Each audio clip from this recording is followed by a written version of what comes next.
नमस्कार, बहुत बहुत स्वागत है आपका। आप देख रहे हैं न्यूज रूम लाइव। आपके साथ मैं हूं कुणाल गोस्वामी और मेरे साथ मौजूद है मेरी सहयोगी शिवपवन शर्मा। बात होगी हर बड़ी महत्वपूर्ण खबर की, लेकिन शुरुआत सबसे पहले बड़ी खबर राजधानी लखनऊ का कर रहे हैं, जहां पर जयप्रकाश की जयंती पर आज सपा प्रमुख और सरकार के बीच वार पलटवार चल रहा है। सपा अध्यक्ष को आवास पर ही रोकने की तैयारी की गई है, बैरिकेडिंग लगा दी गई है। पुलिस प्रशासन ने वहां पर अपनी मुस्तैदगी जाहिर की है।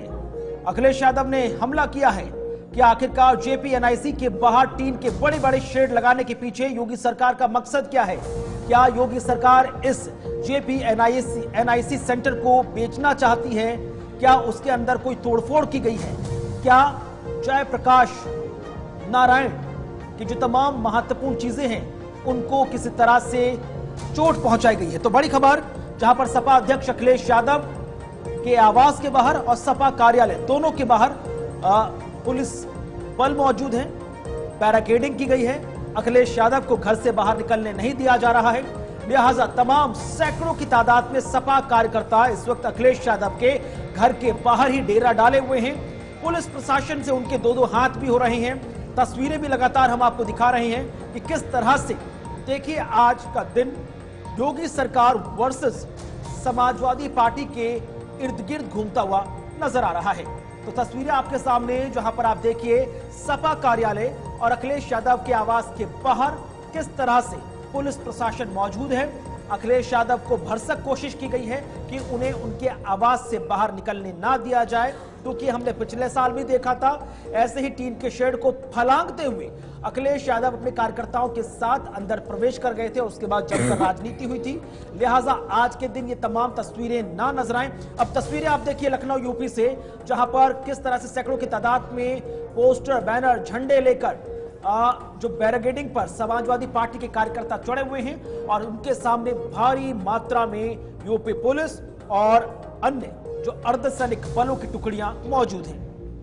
बिल्कुल, आपको बता दें कि तस्वीरें आप साफ तौर से देख सकते हैं, जहां पर कि इस सेंटर को लेकर काफी बवाल मचता नजर आ रहा है पूरे उत्तर प्रदेश में, जहां पर विपक्ष के जो नेता हैं, समाजवादी पार्टी के जो सुप्रीमो है अखिलेश यादव, उनके द्वारा लगातार एक मांग उठाई जा रही है, एक मुद्दा उठाया जा रहा है कि आखिरकार इस सेंटर को बंद क्यों किया गया है, बैरिकेडिंग क्यों की गई है। क्योंकि हमेशा से ये देखा जाता था कि यहाँ पर जयप्रकाश नारायण की जयंती पर उन्हें श्रद्धांजलि देने के लिए अंदर जो है वो जाया जाता था, लेकिन इस बार बैरिकेडिंग की गई है और साफ तौर से ये यहाँ पर कहा जा रहा है कि श्रद्धांजलि नहीं देने दी जा रही और अंदर दाखिल नहीं होने दिया जा रहा, जिसकी वजह से कहीं ना कहीं लोगों को दिक्कतें हो रही हैं। और अब एक ही मांग है कि जल्द से जल्द ये बैरिकेडिंग हटाई जाए और इसी को लेकर ये तमाम जो विरोध प्रदर्शन की तस्वीरें हैं वो आप साफ तौर से अपनी स्क्रीन पर देख सकते हैं। देखिए, ये टीन शेड लगा करके सरकार कुछ तो छिपाना चाहती होगी। टीन शेड आखिरकार क्यों? किसी महापुरुष का सम्मान क्यों नहीं करने दे रहे? अगर किसी की जयंती पर, और वो भी समाजवादी महान नेता जयप्रकाश नारायण जी की जयंती पर, और ये कोई पहली बार नहीं हो रहा है, हर वर्ष जयप्रकाश जयंती के दिन समाजवादी लोग यहाँ इकट्ठे होते थे, उनका माल्यार्पण करते थे, सम्मान के लिए यहाँ पर आते थे, अपने विचार रखते थे। एक वो महान नेता जिसने संपूर्ण क्रांति का नारा दिया और उस समय की सरकार के सामने झुका नहीं, और एक समय ऐसा आया कि उसकी संपूर्ण क्रांति की वजह से परिवर्तन हुआ देश की राजनीति में। ये जेपीएनआईसी, ये सोशलिस्टों का म्यूजियम, जयप्रकाश जी की प्रतिमा, और जो उसके अंदर सोशलिज्म को हम कैसे समझें, समाजवाद को हम कैसे समझें, वो तमाम चीजें हैं। ये टीन शेड लगा करके सरकार आखिरकार क्या छिपाना चाहती है? कहीं ऐसा तो नहीं कि बेचने की तैयारी हो, किसी को देना चाहते हो? काम को रोकना, काम को बिगाड़ना और फिर काम का बर्बाद कर देना, और फिर ये लिख देना, पेंटर बेचारा बैठा हुआ है, उसे केवल पैसा दिया होगा इस बात का लिखने के लिए कि निर्माणाधीन है। ये निर्माणाधीन नहीं है, ये बेचने की तैयारी है, इसको बेचा जाएगा। और मैं समझता हूँ अगर सरकार नहीं चला पा रही है तो बेच दे तो अच्छा है, कम से कम ये चलने लगेगा। और टीन शेड लगा करके कोई रोक नहीं सकता विचारधारा को, कोई रोक नहीं सकता विचारधारा को।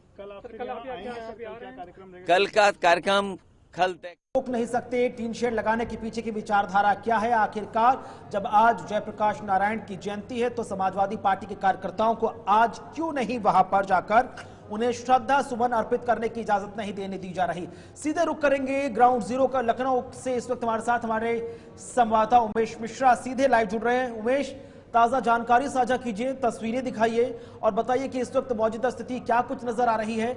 लगातार हम देख रहे थे कि किस तरह से अर्धसैनिक बलों के साथ जो समाजवादी पार्टी कार्यकर्ता थे उन सबके दो हाथ हो रहे थे, जमकर नारेबाजी हो रही है। हम समाजवादी पार्टी देखिए कुणाल, इस समय हम समाजवादी यादव के आवाज से हैं और जयप्रकाश जयंती को लेकर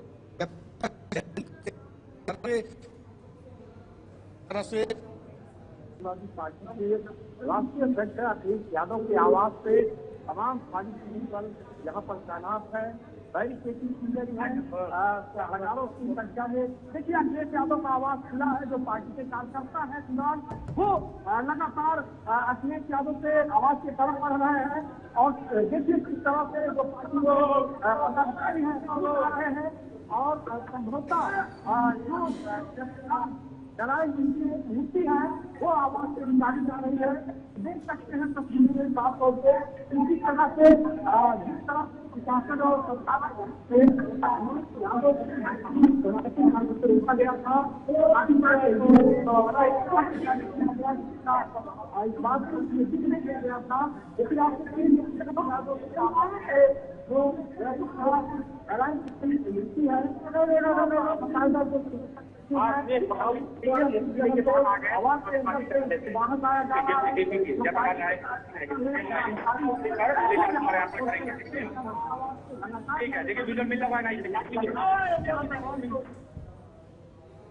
उमेश, और ताजा जानकारी साझा कीजिए। कुछ तस्वीरें भी सामने आ रही थी जहां पर दिखाया जा रहा था कि एक गाड़ी से किस तरह से जयप्रकाश नारायण की मूर्ति को लेकर आया जा रहा है। अखिलेश यादव के घर से तस्वीरें सामने आ रही हैं जहां पर अब एक मूर्ति को ले जाया जा रहा है।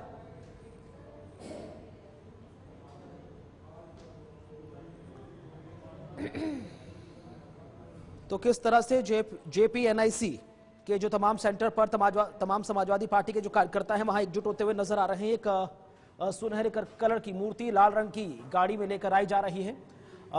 टीवी स्क्रीन पर आपको अब दिखाने का प्रयास करेंगे, जहां पर अब तस्वीरें सामने आ रही है, जहां पर सैकड़ों की तादाद में जो समाजवादी पार्टी के कार्यकर्ता इस वक्त नजर आ रहे हैं। कोशिश की जा रही है कि वो अपने अपने स्तर पर दिखाएं कि किस तरह से उनको जेपीएनआईसी सेंटर में ना पहुंचना देना योगी सरकार की तरफ से उनके विचार, उनकी श्रद्धा जो जेपी नारायण के प्रति है उसमें एक बाधक पैदा हो रहे हैं। पिछले साल भी हमने देखा था किस तरह से एक बड़ी सी दीवार फांद कर अखिलेश यादव तमाम समर्थकों के साथ इसी दौरान इसी जगह पहुंच गए थे। और उमेश इस वक्त हमारे साथ फोन लाइन पर जुड़े हुए। उमेश, ताजा जानकारी साझा कीजिए। देखिए बिल्कुल कुणाल, इस तरह समाजवादी पार्टी के राष्ट्रीय अध्यक्ष अखिलेश यादव के आवाज से इस जयप्रकाश जयंती के अवसर पर जयप्रकाश जी की एक मूर्ति को सुरक्षा कर्मियों द्वारा पूरे वाहन पर उनको रख कर ले जाया जा रहा है। हालांकि आगे बैरिकेडिंग लगाई गई है और भारी पुलिस बल तैनात है। देखने वाली बात यह है कि जिस तरह से कार्यकर्ता लगातार नारेबाजी और वो सारी चीजें कर रहे हैं और उसके बावजूद कैसे इस मूर्ति को लेकर जाने दिया जाएगा, ये देखने वाली बात है। हालांकि जो पुलिस प्रशासन के लोग हैं कुणाल, जो यहाँ पर कार्यकर्ता है, उनके बीच पूरी तरह से कहीं ना कहीं गुत्थम गुत्थी की जो स्थिति है वो देखने को मिल रही है और कहीं ना कहीं जो पार्टी के पदाधिकारी हैं, कार्यकर्ता हैं, वो लगातार यहाँ पर पहुंच रहे हैं, नारेबाजी कर रहे हैं। और अब उमेश, जिस तरह से जेपीएनआईसी सेंटर में समाजवादी पार्टी के कार्यकर्ता और अखिलेश यादव को प्रवेश नहीं करने दिया गया, अब अखिलेश यादव के आवाज से जेपी नारायण की एक सुनहरे कलर की मूर्ति लाल रंग की गाड़ी में लाई जा रही है, ऐसा नहीं लग रहा क्लैशेस और बढ़ जाएंगे प्रशासन और सपा कार्यकर्ताओं के बीच?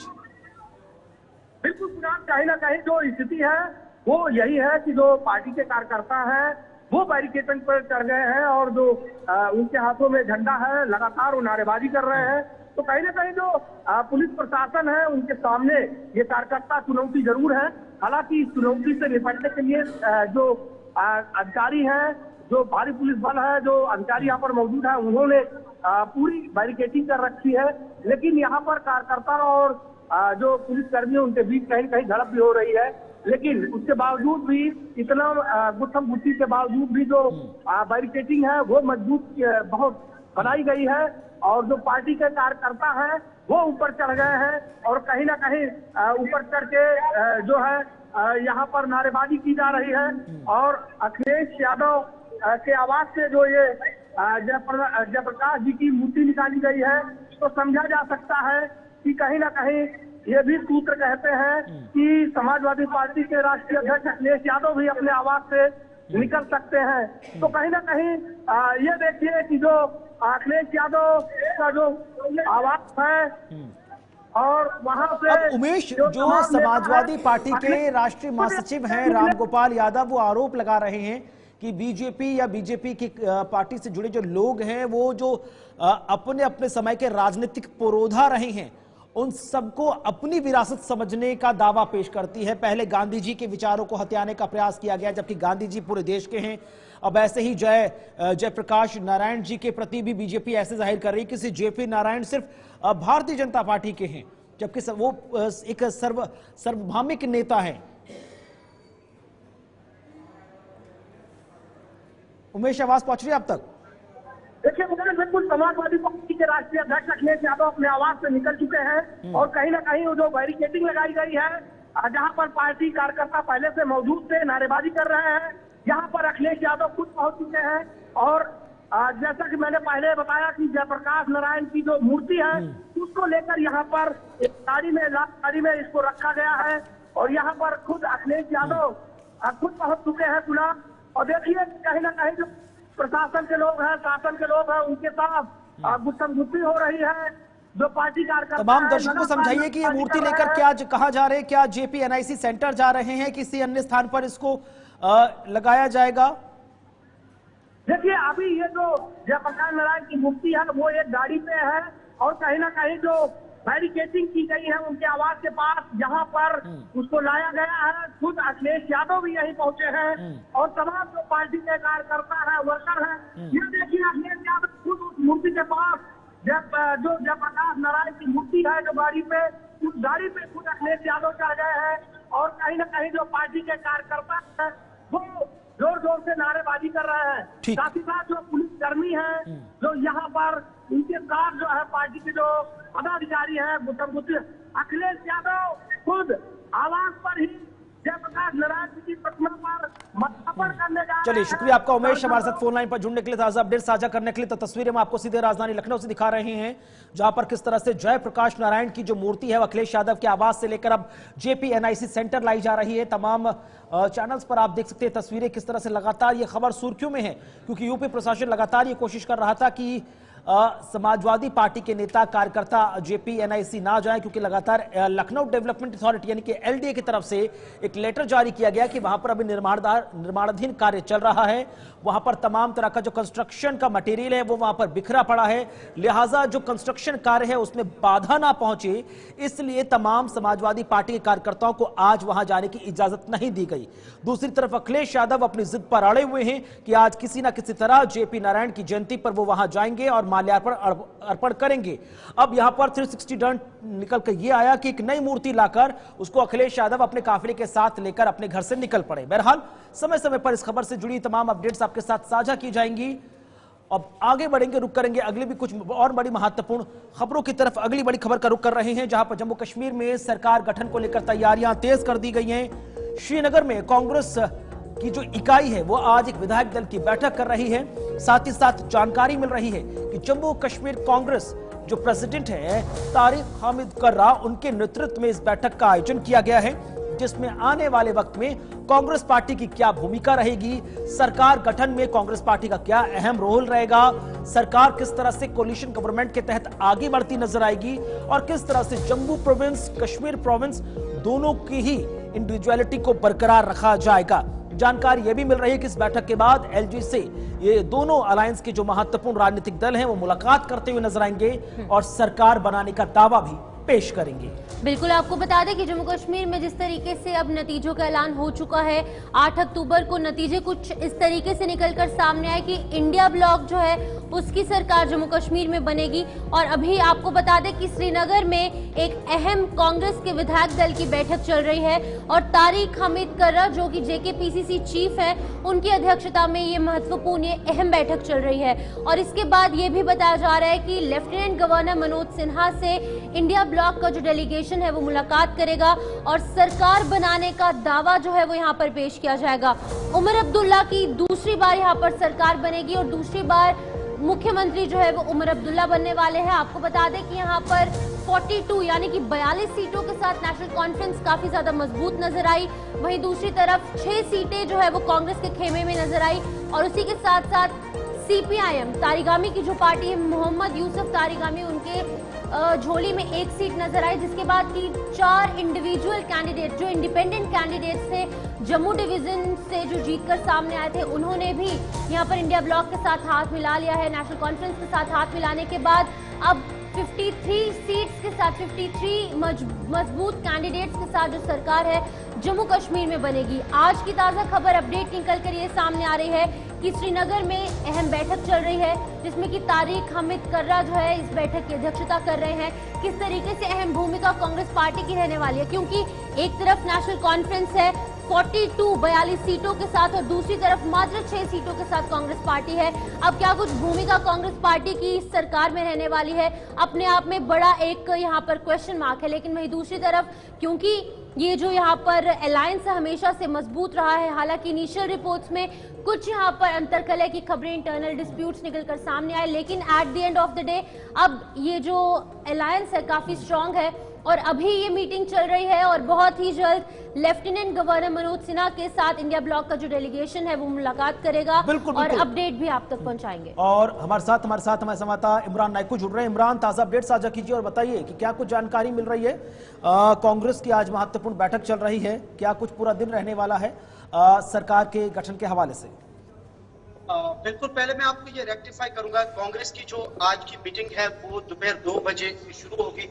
कांग्रेस के जो PCC का जो हेडक्वार्टर है श्रीनगर के अंदर, वहां पे ठीक 2 बजे ये मीटिंग होगी तारिक हमीद कर्रा की क़यादत में। दूसरा ये कि इस वक्त नेशनल कॉन्फ्रेंस के सदर डॉक्टर फारूक अब्दुल्ला की रिहाइशगाह पर भी नेशनल कॉन्फ्रेंस के जो लेजिस्लेटर्स हैं, कई सारे सीनियर लीडर्स हैं, यहाँ पहुंच चुके हैं और उनकी इस वक्त बैठक जारी है। कुल मिला के आज का दिन बड़ा इंपॉर्टेंट है जहां तक जम्मू कश्मीर का सियासी मंजरनामे या पॉलिटिकल लैंडस्केप का ताल्लुक है।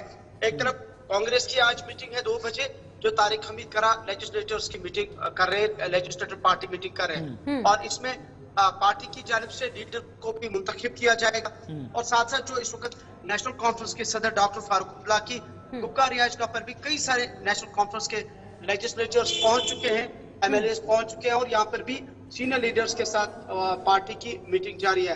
तो कुल मिला के अब आज दोनों मीटिंग पे हमारी नजरें होंगी, आपको अपडेट करेंगे। तो फिलहाल यही है कि कांग्रेस की 2 बजे मीटिंग होगी और नेशनल कॉन्फ्रेंस की मीटिंग अभी जारी है। इमरान, आपसे जानना चाहूंगी, एक तरफ नेशनल कॉन्फ्रेंस है 42 सीटों के साथ, दूसरी तरफ कांग्रेस है मात्र 6 सीटों के साथ, तो कितनी स्टेबिलिटी इस गवर्नमेंट में हो सकती है? वहीं दूसरी तरफ कांग्रेस का क्या कुछ इंपॉर्टेंट रोल इस गवर्नमेंट में हो सकता है?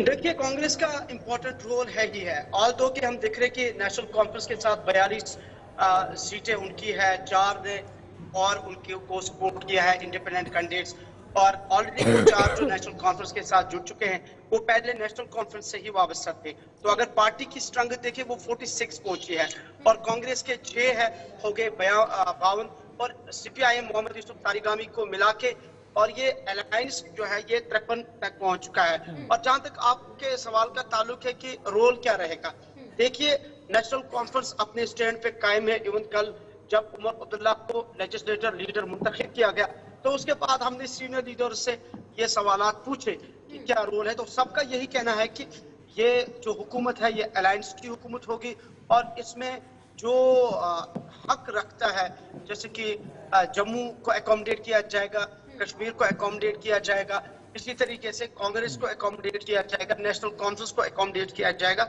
और कुल मिला के एक स्टेबल गवर्नमेंट, एक अच्छी गवर्नमेंट होगी, एक अच्छा कैबिनेट कैंप होगा जिसकी उम्मीद जाहिर की जा रही है 2 या 3 दिन के अंदर। सो ये जो कुछ बातें चल रही है बिहाइंड द कैमरा के इंटरनल इश्यूज कुछ चल रहे हैं, हालांकि हमने इस पे अपने तौर पे काफी जानने की कोशिश की, इस पे रिसर्च की, अपने सोर्सेज से हमने बात की, लेकिन अभी ऐसा कुछ नहीं है कि जहां कांग्रेस ने कोई सवाल रेज किया हो, नेशनल कॉन्फ्रेंस की तरफ से रेज किया हो, क्योंकि दोनों सियासी जमातें ये जानती है कि इस वक्त जो कैबिनेट बनेगी वो यूटी में होगी, ना कि स्टेट में। जब स्टेट में यहाँ कैबिनेट होती थी तो आप जानते हैं कि एक बड़ा कैबिनेट लिस्ट होती है हमारे पास मिनिस्टर्स की या पोर्टफोलियो, लेकिन अब चूंकि महदूद पोर्टफोलियो होगा, महदूद कैबिनेट होगी, सो इस पूरे तनाजुब को दोनों सियासी जमातें ये जानती है। और सबसे इम्पोर्टेंट ये चीज की जैसे कि हमने इम्पोर्टेंट है कि जिस तरीके के नतीजे सामने आए हैं, कश्मीर सेंट्रिक नतीजे निकलकर सामने आए, लेकिन जम्मू से जो 4 इंडिपेंडेंट कैंडिडेट्स हैं उन्होंने यहाँ पर नेशनल कॉन्फ्रेंस के साथ हाथ मिला लिया है, तो क्या लगता है कि जम्मू की रिप्रेजेंटेशन किस तरीके से इस सरकार में निकलकर सामने आ सकती है? देखिए, ये भी सवाल हमने उन लोगों से भी कल पूछे जिन 4 का आप जिक्र कर रहे हैं, और चारों से हम शाम को मिले भी थे और उनसे भी बात की, और नेशनल कॉन्फ्रेंस के सीनियर लीडर्स से भी हमने बात की, जैसे कि सलमान सागर से हमने बात की, तनवीर सादिक से हमने बात की, अब्दुल रहीम राथर से हमने बात की, दिग्गज जो पार्टी के अंदर नेता हैं उनसे हमने बात की, जैसा जो कि आपने कहा कि जम्मू को अकोमोडेट करने की। लेकिन मैंने कहा कि पार्टी के अंदर दिग्गज नेता है, पार्टी जानती है कि ये जो हार और जीत ये पार्ट एंड पार्सल होता है इस इलेक्शन का, और वो मैटर नहीं करती है। मैटर ये करती है कि कौन हुकूमत बनाता है, और हुकूमत की तरजीह होती है कि रीजन के हर एरिया को हुकूमत के साथ चलाना, हुकूमत में एकोमोडेट करना। तो यही इन सवालों का जवाब यही है कि चाहे जम्मू हो, चाहे कश्मीर हो, और हर रीजन के हर इलाके से एक रिप्रेजेंटेशन होगी और हर एक को अपना हक मिलेगा, ये जानते हुए कि जहां जीत भी हुई है और जहां हार भी हुई है। चलिए, शुक्रिया आपका इमरान, हमारे साथ सीधे श्रीनगर से लाइव जुड़ने के लिए, ताजा अपडेट साझा करने के लिए। सीधे आगे बढ़ रहे, एक बार फिर से रुक कर रहे राजधानी लखनऊ की तरफ, जहां पर JPNIC सेंटर पर बढ़ रही कंट्रोवर्सी के बीच अखिलेश यादव क्या कुछ कह रहे, नजर डालिए।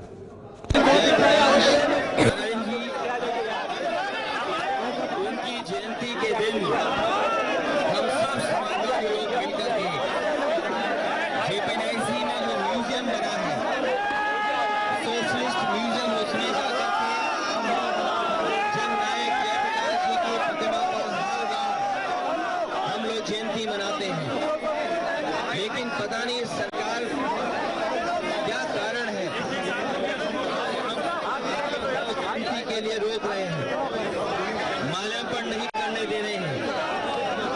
ये रोकने का काम ये नया नहीं है, भारतीय जनता पार्टी ने हर अच्छा काम रोका है, लेकिन आज हम लोग सड़क पे खड़े होकर के जननायक जयप्रकाश जी को याद भी कर रहे हैं।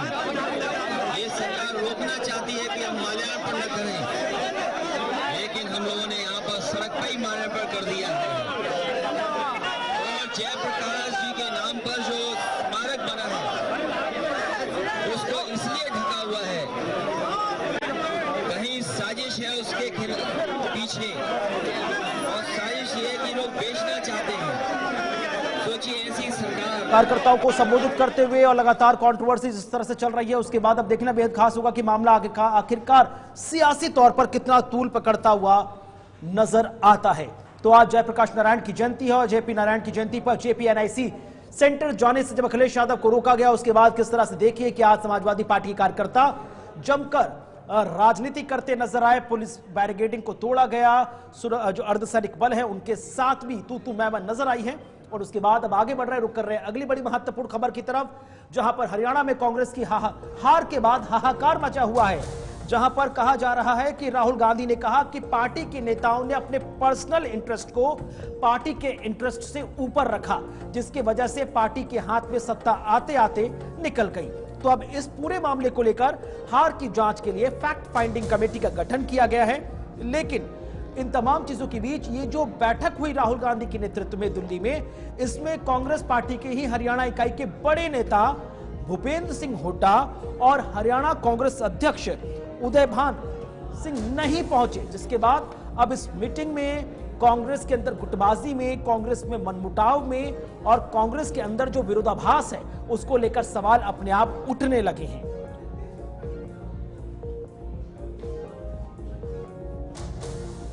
आपको बता दें कि यहाँ पर जिस तरीके से नतीजे सामने आए थे 8 अक्टूबर को, कुछ इस तरीके के नतीजे यहाँ पर निकलकर सामने आए, जिसके बाद कि कांग्रेस को हार का सामना करना पड़ा और 46 सीट्स के साथ जो है वो बीजेपी ने अब सरकार जो है वो तीसरी बार हरियाणा में बनाना शुरू कर दी है। आपको बता दें कि यहाँ पर हरियाणा चुनाव के नतीजों को लेकर राहुल गांधी नाराज हैं और दिल्ली में कांग्रेस अध्यक्ष के आवास पर बैठक हुई, जिसमें कि हरियाणा इकाई के कई बड़े नेता, जिनमें कि हुड्डा है, साथ ही साथ उदय भान है, ये वो बड़े चेहरे हैं जो इस मीटिंग में शामिल नहीं हुए।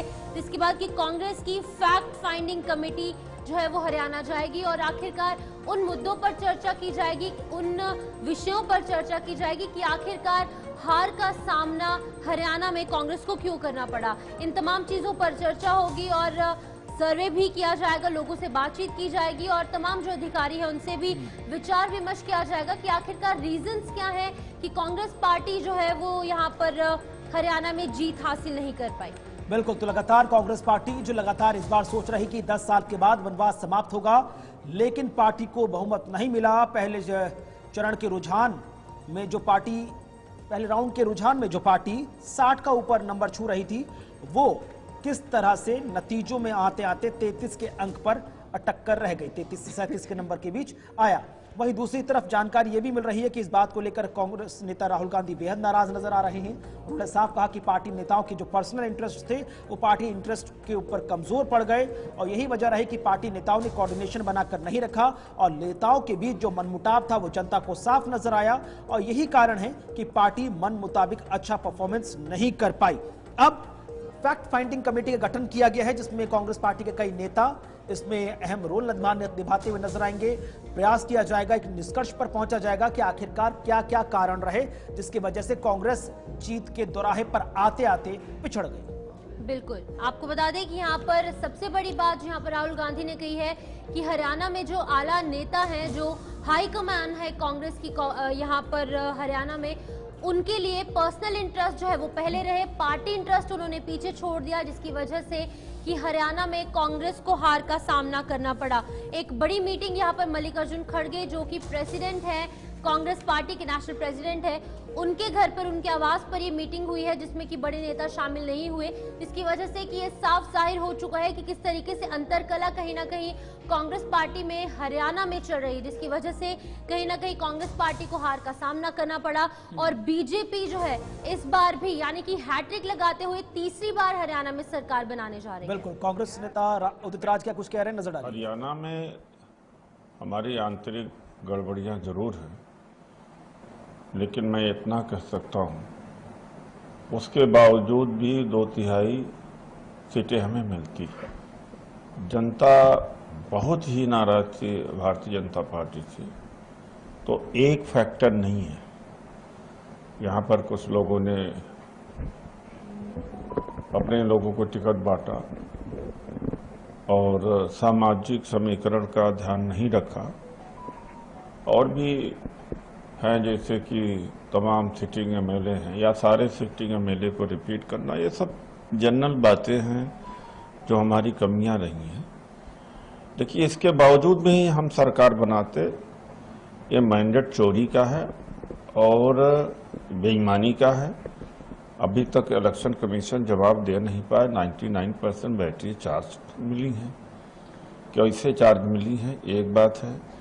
दूसरी बात है कि जहां पर 99% बैटरी चार्ज मिली हैं वहां पर हमारे हार होती है, जहां 60-70% तक ही है वहां पर हम जीतते हैं।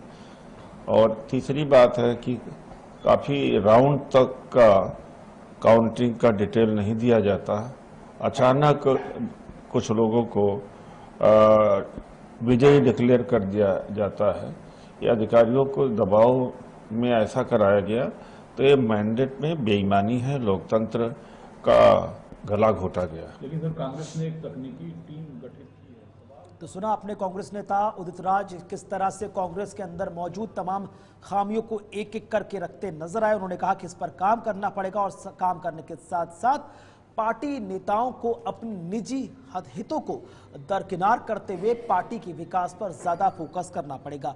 संदीप गोयल का सीधे रुख कर रहे हैं, हमारे साथ फरीदाबाद से जुड़ रहे हैं। संदीप, कांग्रेस पार्टी कहा जा रहा था, तमाम एग्जिट पोल कह रहे थे कि अब की बार हरियाणा में कांग्रेस सरकार, लेकिन नतीजे उसके उलट आए और भारतीय जनता पार्टी पूर्ण बहुमत के साथ तीसरी बार सरकार बनाने में बेहद शानदार तरीके से कामयाब रही। अब कांग्रेस पार्टी आत्ममंथन कर रही है, चिंतन कर रही है, फैक्ट फाइंडिंग कमेटी का गठन किया गया है बाकायदा।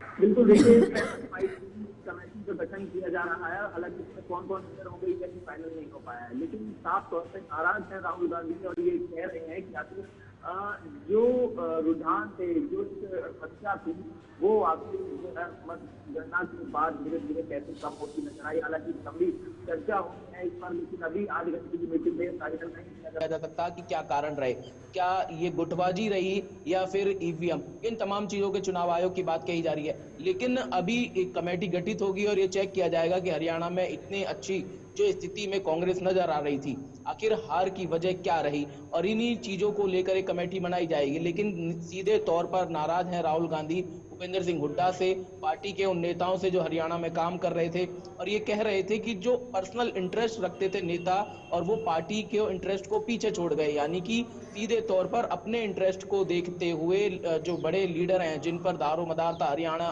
के इन विधानसभा चुनावों का, वो अपने इंटरेस्ट पर रहे, यानी कि जो ये चाहते थे कि मुख्यमंत्री वो बने। लेकिन स्थिति जो है काफी ऐसी हो गई कि जनता में एक ऐसा मैसेज गया कि वो जो है अब कांग्रेस सरकार नहीं बना पाई। इन्हीं चीजों का जिक्र जो है उस बैठक में किया गया है। जी संदीप, आवाज पहुंच रही है आप तक? जी बिल्कुल बिल्कुल। संदीप, एक बड़ा सवाल यह भी होता है कि हरियाणा को लेकर महत्वपूर्ण बैठक होती है और सवाल उठता है कि पार्टी के अंदर नेताओं की गुटबाजी बहुत ज्यादा है। अब फिर से नजर आई जहां पर इस मीटिंग में भूपेंद्र सिंह हुड्डा को पहुंचना चाहिए था या हरियाणा कांग्रेस अध्यक्ष उदय भान को पहुंचना चाहिए था, लेकिन नहीं पहुंचे। बिल्कुल, देखिए ये सवाल खड़े कर रहा है कि कैसे हाईकमान एक बैठक बुलाता है जिसमें खुद राष्ट्रीय अध्यक्ष मौजूद हैं, राहुल गांधी उस बैठक में पहुंच रहे थे, लेकिन मैसेज दिया गया था और ऐसे में राहुल जो है भूपेंद्र सिंह हुड्डा और उदय भान नहीं पहुंच पाए। हालांकि कुमारी शैलजा और अजय को माफी चाहूंगा, कैप्टन अजय यादव को जो है मैसेज नहीं था। तो इन तमाम चीजों का जिक्र किया गया है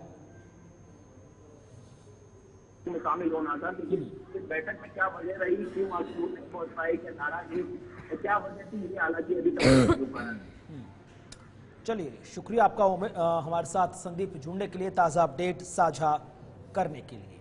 तो हरियाणा में कांग्रेस की हार को लेकर लगातार मंथन जारी है। इसी बीच बड़ी खबर, जहां पर महादेव ऐप स्कैम में कार्रवाई हो रही है। आरोपी सौरभ चंद्राकर दुबई से गिरफ्तार किया गया है, जल्दी उसे भारत में लाया जाएगा। तो पूरा मामला छत्तीसगढ़ विधानसभा चुनाव से जुड़ा हुआ है, जहां पर आपको याद होगा कि इससे पहले लोकसभा चुनाव से पहले छत्तीसगढ़ में विधानसभा चुनाव होने थे और ये मामला जो महादेव बैटिंग ऐप का था किस तरह से गरमाया था। इस पूरे मामले में उस दौरान के छत्तीसगढ़ के मुख्यमंत्री भूपेश बघेल की संलिप्तता भी नजर आई थी, जिसकी वजह से कांग्रेस पार्टी को वहां पर हार का सामना करना पड़ा। अब इस मामले में एक नया अपडेट निकलकर सामने आया कि किस तरह से महादेव बैटिंग ऐप से 6000 करोड़ का फ्रॉड किया गया था, और इस फ्रॉड के पीछे जो एक अहम चेहरा, एक अहम नाम निकलकर सामने आया, वो था सौरभ चंद्राकर का, जो लगातार जो भारतीय जांच एजेंसियां हैं उनकी पकड़ से बाहर था। अब इसको जानकारी मिल रही कि दुबई से धर दबोचा गया है और बहुत जल्द इसे प्रत्यार्पित करके भारत लाया जाएगा। बिल्कुल, आपको बता दें कि आरोपी सौरभ चंद्राकर को दुबई से अब गिरफ्तार कर लिया गया है और जल्द ही इसे भारत लाया जाएगा। पूरा मामला जिस तरीके से आपको बता दें कि महादेव ऐप सट्टेबाजी घोटाले की जांच अब सीबीआई को सौंपी गई है। सीबीआई की बात करें या फिर एनफोर्समेंट डायरेक्टरेट यानी कि ईडी की बात की जाए तो अहम भूमिका ये निभाते हुए नजर आ रहे हैं और लगातार कार्रवाई अब तेज हो चुकी है। जिस तरीके से लगभग 1.5 महीने पहले छत्तीसगढ़ सरकार ने महादेव ऐप सट्टेबाजी घोटाले की जांच को यहां पर सीबीआई को सौंपा था और ये बड़ा निर्णय जो है वो लिया गया था कि सीबीआई जो है वो यहां पर जांच करेगी। तो हमारे साथ शंभू राही ज्वाइन कर चुके हैं, हमारे संवाददाता, उनसे जानेंगे। शंभू, क्या है ये पूरा मामला, दर्शकों तक समझाइएगा और किस तरीके से कार्रवाई हो रही है, किस तरीके से पुलिस और तमाम जो सिक्योरिटी एजेंसीज है वो संज्ञान लेती नजर आ रही है?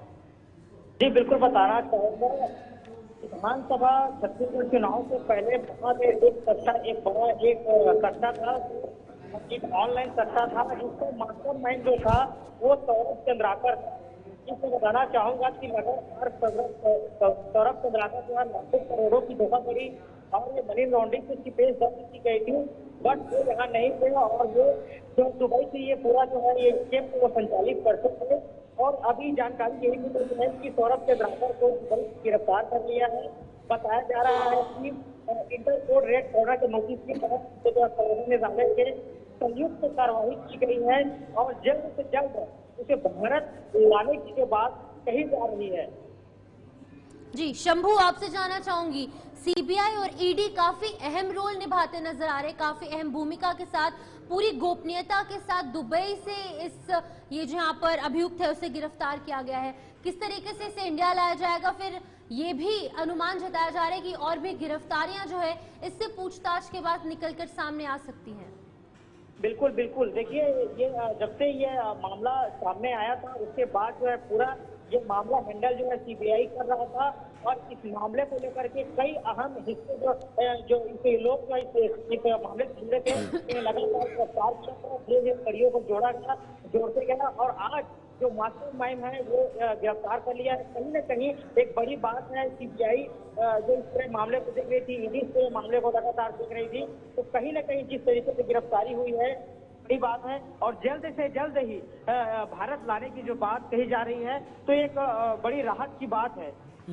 चलिए, अब इसके बाद जो छत्तीसगढ़ कांग्रेस है वो भी एक बार फिर से सुर्खियों में निकलकर सामने आ चुकी है। कांग्रेस पार्टी पर लगातार हमको ये भी याद है कि लोकसभा चुनाव के दौरान किस तरह से ये सट्टेबाजी का जो पूरा मामला था गरमाया था और छत्तीसगढ़ की जो 13 सीटें हैं उसको लेकर लोकसभा की किस तरह से बवाल भी हुआ था।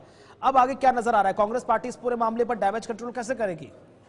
बिल्कुल बिल्कुल बताना चाहूंगा, जो पूर्व मुख्यमंत्री भूपेश बघेल थे उनका नाम इस महादेव सट्टा में आया था और बड़ी हार का सामना छत्तीसगढ़ में उनको करना पड़ा था, क्योंकि आपने देखा एक महादेव सट्टा जो मामला था इसमें मुख्यमंत्री के नाम आने के बाद जो है एक करारी हार मिली थी। तो कहीं न कहीं लगातार इस मामले को लेकर के कांग्रेस जो है बचने की कोशिश की जा रही थी, लेकिन अब देखना ये होगा ये नाम सामने आने के बाद और सौरभ चंद्राकर को भारत लाने के बाद आखिर किन किन नेताओं के इसके नाम आने होंगे वो तो देखने वाली बात होगी। तो कहीं न कहीं फिलहाल जो है कांग्रेस की संकट जो है वो कहीं न कहीं बढ़ गई है। चलिए, शुक्रिया आपका हमारे साथ जुड़ने के लिए, ताजा अपडेट साझा करने के लिए। आगे बढ़ रहे हैं, रुक कर रहे हैं अगली बड़ी महत्वपूर्ण खबर की तरफ, जहां पर न्यूजीलैंड पीएम क्रिस्टोफर लक्सन से मिले हैं प्रधानमंत्री नरेंद्र मोदी। अमेरिकी विदेश मंत्री एंटनी ब्लिंकन से भी पीएम मोदी की मुलाकात हुई है। तो पूर्वी एशियाई शिखर सम्मेलन यानी कि association for South East Asian nation ASEAN शिखर सम्मेलन के दौरान यह मुलाकात हुई है और पीएम मोदी ने विश्व भर समुदाय को संदेश दिया है कि शांति के लिए आतंकवाद खतरनाक है, लिहाजा एक साथ एक मंच पर आकर इस आतंकवाद के खिलाफ लड़ा जाए।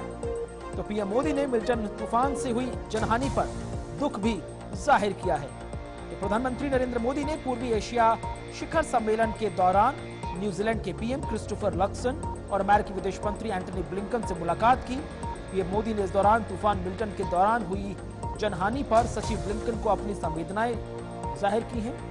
9th ये जो आसियान सम्मेलन इस वक्त चल रहा है उस पर पीएम मोदी ने कहा कि दुनिया के अलग अलग हिस्सों में चल रहे संघर्षों का सबसे ज्यादा खतरनाक नकारात्मक असर ग्लोबल साउथ के देशों पर पड़ रहा है। बिल्कुल, आपको बता दें कि प्रधानमंत्री नरेंद्र मोदी 2 दिवसीय यात्रा पर लाओस की राजधानी में है, जहां पर की तमाम बड़े नेताओं के साथ मुलाकात की गई, इंटरनेशनल फिगर्स, इंटरनेशनल पर्सनालिटीज के साथ बात की गई और 21वें आसियान भारत शिखर सम्मेलन के अवसर पर जापान के जो नवनियुक्त प्रधानमंत्री हैं इशिबा, उनसे भी मुलाकात की गई और उन्हें नई जिम्मेदारी के लिए बधाई भी दी गई और साथ ही साथ जापान को नई ऊंचाइयों तक ले जाने की सफलता की कामना की गई और ये भी कहा गया कि जापान और इंडिया के जो बायलैटरल रिलेशंस है उनको किस तरीके से मजबूत किया जाएगा। तो आपको बता दें कि न्यूजीलैंड में क्रिस्टोफर लक्सन से भी पीएम मोदी ने मुलाकात की है। क्या कुछ कहा है इस दौरान, देखिए। हम एक दूसरे के पड़ोसी हैं, ग्लोबल साउथ के साथी सदस्य हैं और विश्व में तेज गति से ग्रो करने वाला क्षेत्र है। हम शांतिप्रिय देश हैं, एक दूसरे की राष्ट्रीय अखंडता और संप्रभुता का सम्मान करते हैं और अपने युवाओं के उज्जवल भविष्य के प्रति हम कमिटेड हैं। मेरा मानना है कि 21वीं सदी एशियन सेंचुरी भारत और आसियान देशों की सेंचुरी है। आज जब विश्व के कई हिस्सों में संघर्ष और तनाव की स्थिति है, तब भारत और आसियान की मित्रता, समन्वय, संवाद और सहयोग बहुत ही महत्वपूर्ण है। आसियान की सफल अध्यक्षता के लिए मैं लाओ पीडीआर के प्रधानमंत्री सोनसाई सिपांदोन को हार्दिक बधाई देता हूं।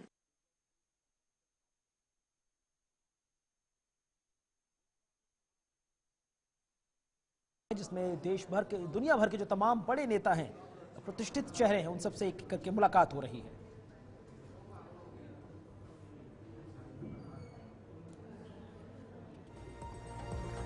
और इसी बीच एक और बड़ी खबर सीधे कोलकाता से, जहां पर आमरण अनशन पर बैठे डॉक्टर्स की हालत बिगड़ी है। 7 जूनियर डॉक्टर्स में से एक की हालत नाजुक बताई जा रही है। डॉक्टर को आईसीयू में भर्ती कराया गया है। इसी बीच इंडियन मेडिकल एसोसिएशन यानी आईएमए ने सीएम ममता बनर्जी को पत्र लिखा है और उन्होंने कहा है कि सुरक्षा कोई विलासिता नहीं, एक शर्त है, लिहाजा हमारी मांगों पर ममता सरकार गौर करे और जो डॉक्टर्स की सुरक्षा है उसको लेकर ममता सरकार एक बड़े महत्वपूर्ण निष्कर्ष पर पहुंची। बहरहाल इसी बीच बड़ी खबर, जहां पर पिछले कई दिनों से आमरण अनशन पर बैठे जूनियर डॉक्टर्स में से एक की हालत नाजुक बताई जा रही है, जिसे आईसीयू में भर्ती किया गया है। बिल्कुल, आपको बता दें 7 डॉक्टर्स जो हैं वो यहाँ पर अनशन पर बैठे हैं। स्ट्राइक उनके द्वारा लगातार की जा रही है, जिसमें से एक की हालत गंभीर हो चुकी है, जिसे कि अस्पताल में भर्ती करवाया जा चुका है। 9 अगस्त का वो दिन था जब यहाँ पर ये बड़ी घटना पेश आई थी। रेप मर्डर केस कोलकाता में पेश आया, जिसके बाद की लगातार जितने भी डॉक्टर्स हैं उनके द्वारा अनशन किया गया, विरोध प्रदर्शन किया गया। सोशल मीडिया से लेकर सड़कों तक जो लोग हैं वो हमने सड़कों पर देखे। सोशल मीडिया पर भी जमकर बॉयकॉट इस खबर को लेकर देखने को मिला, लेकिन उसके बाद डीवाई चंद्रचूड़ जो कि चीफ जस्टिस ऑफ इंडिया है, उनके कहने पर जो तमाम डॉक्टर्स थे उन्होंने अपना अनशन, अपनी हड़ताल जो है वो खत्म की। लेकिन एक बार फिर से जब इन डॉक्टर्स की मांगे पूरी नहीं हुई, एक बार फिर से इनके द्वारा विरोध प्रदर्शन किया गया। अनशन पर वो बैठ चुके हैं, जिसमें से 7 डॉक्टर्स में से एक डॉक्टर की हालत गंभीर है, उसकी हालत बिगड़ चुकी है। और जिसके बाद की इन डॉक्टर्स ने यहाँ पर जो ममता बनर्जी है उनको पत्र लिखा है। इंडियन मेडिकल एसोसिएशन के जो बड़े डॉक्टर्स हैं, जो यहाँ पर हेड हैं, उन्होंने अनशन को लेकर यहाँ पर पत्र ममता बनर्जी को लिखा है। और इसी बीच अब सीधे रुख करेंगे उत्तर प्रदेश के गोरखपुर की तरफ, जहां पर मुख्यमंत्री योगी आदित्यनाथ इस वक्त कन्या पूजन कर रहे हैं। सीधी तस्वीरें आपके सामने।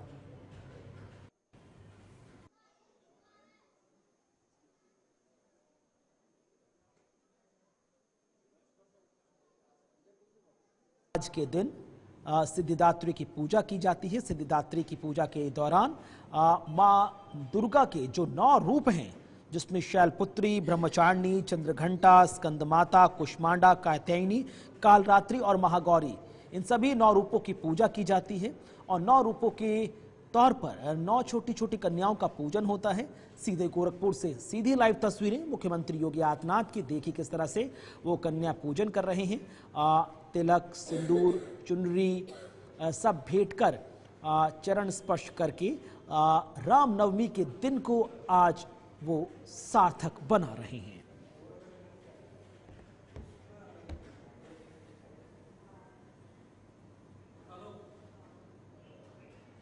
तो आप तस्वीरें देख सकते हैं, मुख्यमंत्री योगी आदित्यनाथ गोरखपुर में कन्या पूजन करते हुए। इस दौरान 9 कन्याओं का पूजन चल रहा है। चरण स्पर्श करना, चरणों को स्वच्छ जल से धुलाना, चुनरी भेंट करना, उपहार देना, तिलक लगाना, पुष्प, फल, ये तमाम ऐसे जो महत्वपूर्ण सनातन परंपरा के विधान हैं जो आज के दिन पूजा में अमल में लाए जाते हैं। देश भर के जो तमाम मंदिर हैं वो आज माता के जयकारों से गूंजते नजर आ रहे हैं। देश का कोई भी राज्य हो, कोई भी शहर हो, हर मंदिर में माता के भिन्न भिन्न स्वरूपों की सुबह से ही पूजा की जा रही है। इसी कड़ी में आज जब रामनवमी है तो मुख्यमंत्री योगी आदित्यनाथ गोरखपुर पहुंचे और विराजमान होकर के उन मनोकामनाओं की पूर्ति करने में सहभागी बनते हैं, सहयोगी बनते हैं। और ये हम सब के लिए यह एक गौरव का क्षण है जब हम शारदीय नवरात्रि की 9वीं तिथि में 8 दिनों के अनुष्ठान के उपरांत आज कुंवारी कन्याओं के पूजन के कार्यक्रम के साथ यहाँ गोरक्षपीठ के साथ में जुड़ रहे हैं। यहाँ की एक आदि परंपरा है। सैकड़ों की संख्या में बच्चे आए हैं। उनका यहाँ पर अभी पूजन का कार्यक्रम संपन्न हुआ है। अब इसके बाद उनका भंडारा का कार्यक्रम यहाँ पर आयोजित हो रहा है। शारदीय नवरात्रि की 9 तिथियों में शक्ति की अधिष्ठात्री देवी की पूजन के उपरांत कल विजयादशमी का पावन पर्व भी है। विजयादशमी प्रभु श्री राम का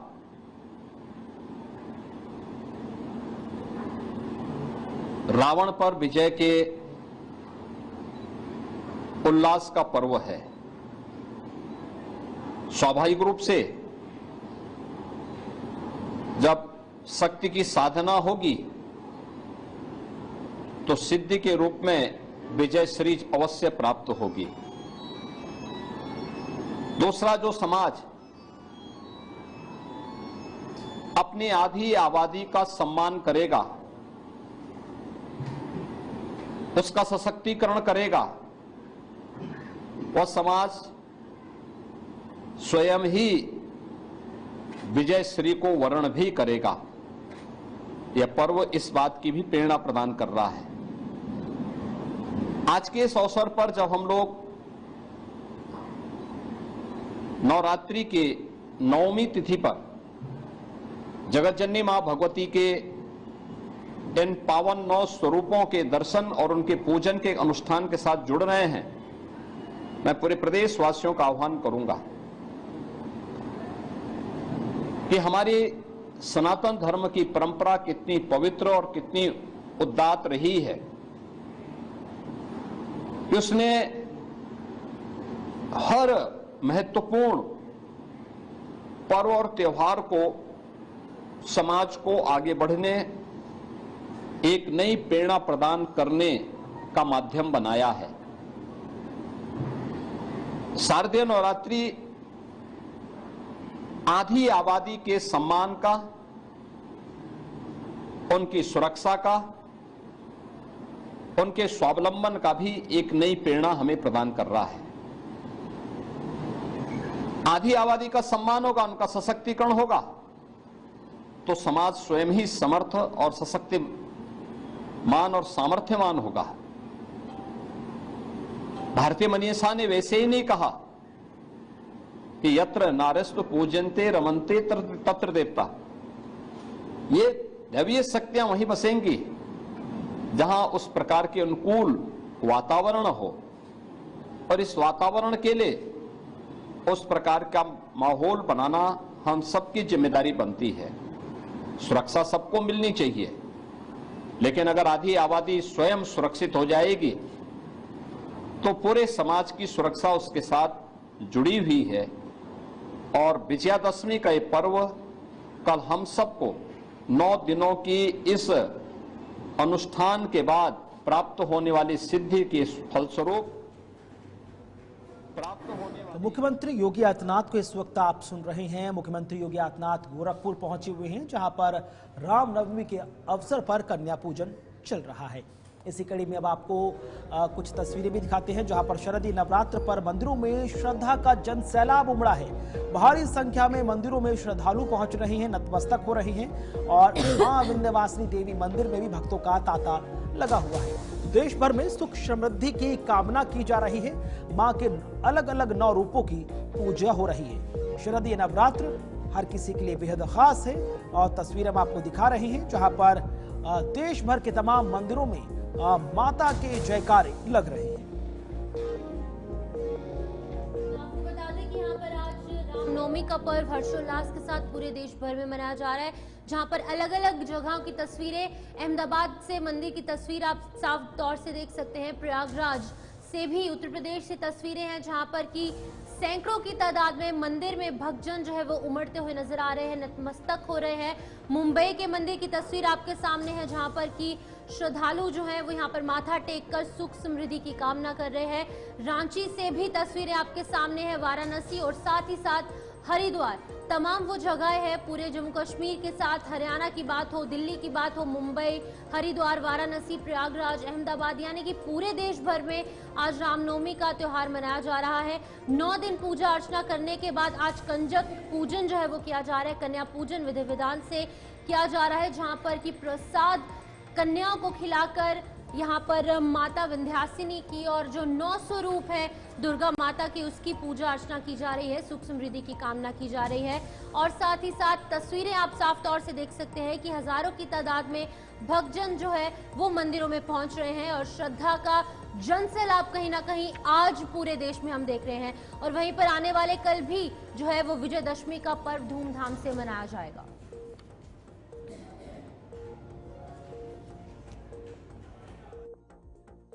के दरबार में खड़े हैं, मां विंध्यवासिनी का आज आखिरी दिन है, नवमी का दिन है। ऐसे में लगातार भक्तों का तांता यहाँ पे लगा हुआ है। भक्त दूर दरार से मां विंध्यवासिनी के दर्शन पूजा करने के लिए आए हैं और लगातार लोगों की आस्था बढ़ी है। 9 दिन में लगातार ऐसी भीड़ देखने को मिले। यह मां विंध्यवासिनी दरबार है। हमारे साथ कुछ लोग हैं, हम बात करेंगे। क्या नाम है आपका? अनीता देवी। कहाँ से आई है? बिहार से।